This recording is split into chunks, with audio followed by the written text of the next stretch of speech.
All right, so this is 16.8 part 3, and we're going to work out 2 examples of Stokes' theorem for today. Thought we'd have some time to do some examples before today, but the proof took a little longer than expected. But the examples are pretty straightforward, so I don't think that they'll take us too much time, and then you should be on your way to doing the homework problems tomorrow. So again, just as a reminder, why do we want to use Stokes' theorem? Why do we even need to know it? There will be times where evaluating the surface integral might be easier than the line integral. So in this particular example, we're asked to evaluate the line integral. We're given the vector field. The curve C is the intersection of the plane y plus z equals 2, which I'm just going to rewrite as z equals 2 minus y. And the cylinder, which is basically going to provide us with our region D, right? That's going to allow us to identify D as this disk. So we'll be able to use that when we go to set up our bounds for our integral. I do have a visual for you in case you want to see the picture. So this is the scenario, right? You have your cylinder and then you have that plane. So S, in this case, happens to be a flat surface, which kind of allows us to do certain things when we're evaluating that surface integral. But let's first start with just finding our curl. We want to find curl F, right? We're going to dot that with ds, and that's what's going to be our integrand for our double integral over our region D. And we know from Stokes' theorem that that's going to be the same as this line integral. So if I want to find curl F, right? So I want to build my cross products. You remember how to find curl? Been a little while, I don't know.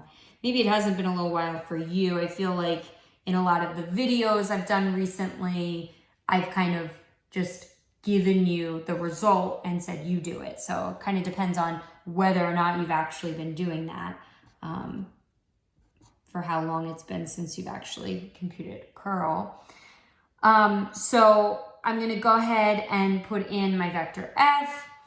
And when I go through and copy down my top 2 columns, what I'm going to end up what I'm going to end up see happen is that I'm going to be taking a lot of partial derivatives with respect to a variable that doesn't exist. So what you'll end up seeing is that in both the I and j direction, you're just going to end up with 0 because you're just taking, the partial of z squared with respect to y.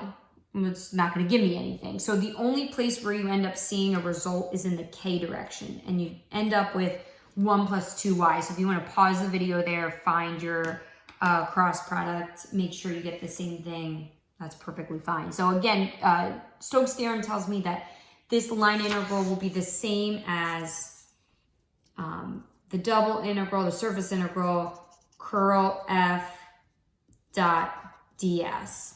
So I'm going to start to build that. So I have curl F, right? Curl F here, we just found, is 0, 0, 1 plus 2y. And I'm dotting that with my negative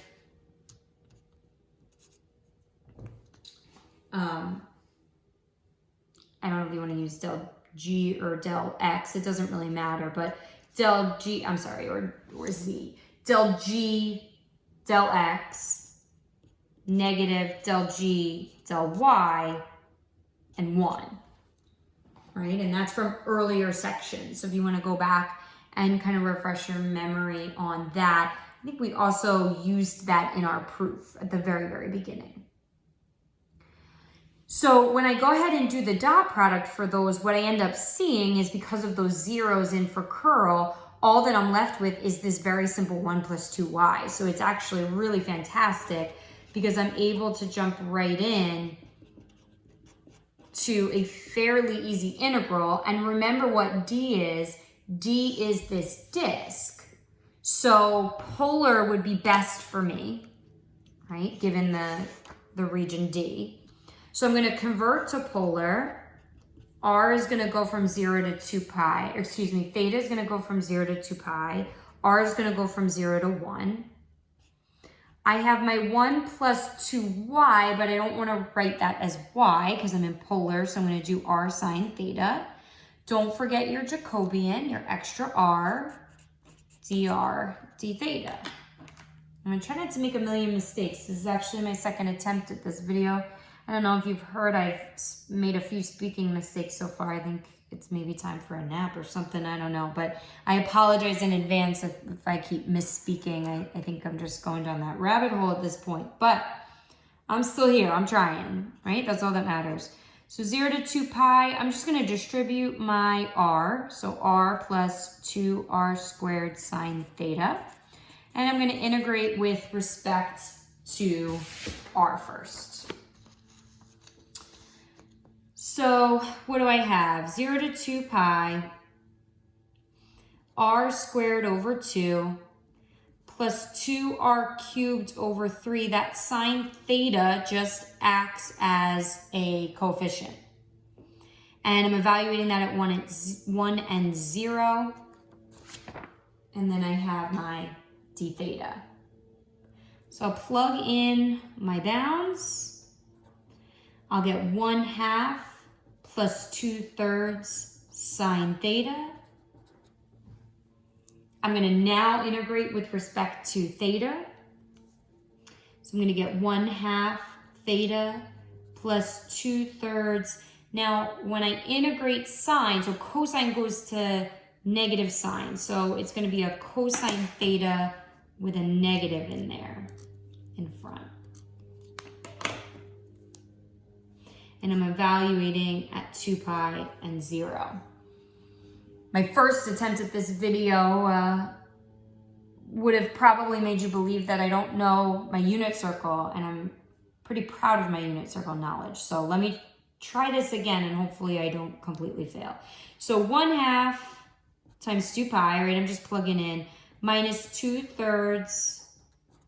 You know why I was making so many mistakes? Because I was rushing, and you can't rush because it's never a good idea. So this first part just leaves me with pi. Then cosine at 2 pi is 1, so I'm going to get minus 2/3 minus 0. Cosine at 0 is 1, so I'm going to get plus 2/3. So the 2/3 end up canceling, and I just get pi, which is the right answer. So, woohoo! I did it. Thank goodness. Let's try another example, and hopefully I don't completely goof up on this one. Okay, so for my second example for you, read through it. Think about the scenario a little bit. So I want to use Stokes' theorem to compute. So I want to compute the surface integral curl f dot ds. And I have my vector fields. S is the part of the sphere x squared plus y squared plus z squared equals 4 that lies inside the cylinder x squared plus y squared equals 1 and above the xy plane. Okay, so what I'm going to do first is I'm going to substitute in this 1 in for the x squared plus y squared, because I was told x squared plus y squared equals 1. That's my cylinder, so it's going to be 1 plus z squared equals 4, which means z squared equals 3, which means z equals root 3. So this is going to help me to identify c, because I'm going to need c in order to compute my line integral, because in this particular example, I'm doing the reverse. I'm using Stokes to compute the line integral as opposed to the surface integral. So c is going to be given by the cylinder, the x squared plus y squared equals 1, but also the fact that z equals root 3. So I'm just building it so that it looks very much like the last example. I sort of have that boundary line and my function z, essentially. So I'm going to use that to, again, remember, I want to be calculating this using this version, the line integral, the f dot dr. That's the version that I want to do for this problem. So in order to do that, I need a couple things. I need r of t. I'll need r prime of t. And I'll need f of r of t.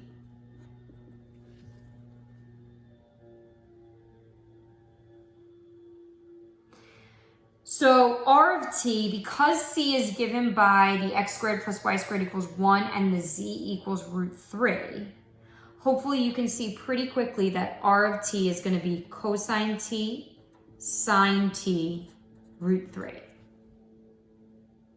And t is going to be between 0 and 2 pi.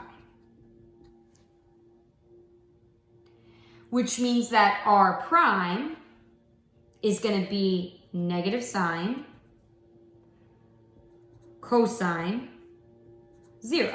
Just taking my derivative of each component.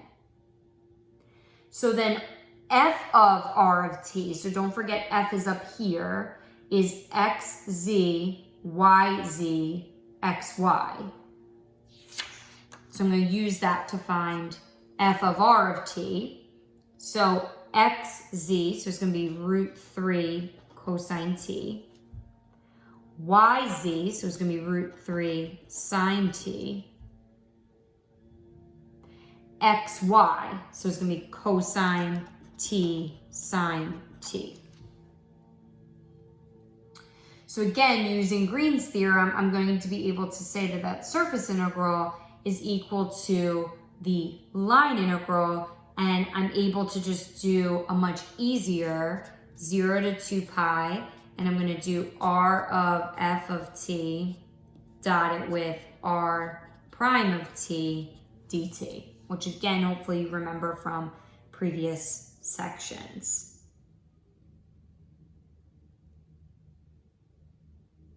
And so when I dot those, I get negative root 3 cosine t sine t plus root 3 cosine t sine t plus 0, because I'm just going to get 0 times dt. Okay, well, I have a positive root 3 cosine sine and a negative root 3 cosine sine. They just cancel. I'm integrating from 0 to 2 pi of 0 dt, which is just going to be 0. So we computed the surface integral simply by knowing the values of the vector field on the boundary C. And we would get the same value for a surface integral if we had another surface with the same boundary curve C. This is a very helpful piece of information, because what that tells us is if it's easier to integrate over one surface versus another, we should be able to figure that out so that we can use the easier surface. All right, I hope you enjoyed 16.8.